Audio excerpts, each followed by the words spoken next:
শীতকালে গরম গরম চিকেন স্যুপ খেতে কার না ভালো লাগে। চলো এটাকে বাড়িতে ঘরোয়া পদ্ধতিতে বানানো যাক। তাই একটা পাত্র নিয়ে তার মধ্যে তেল দিয়ে তেলটা ভালো করে গরম করে নিও, কিন্তু এরকম পুড়িয়ে দিও না যেন।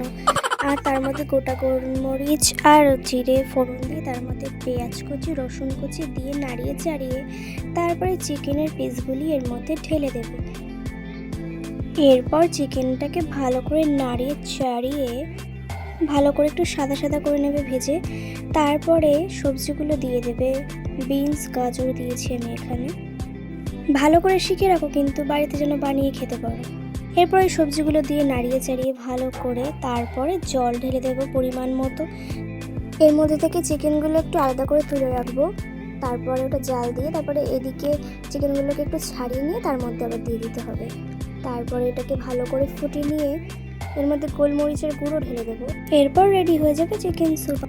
রান্না কত শিখলে কমেন্ট করে কিন্তু কেমন লাগলো জানিও।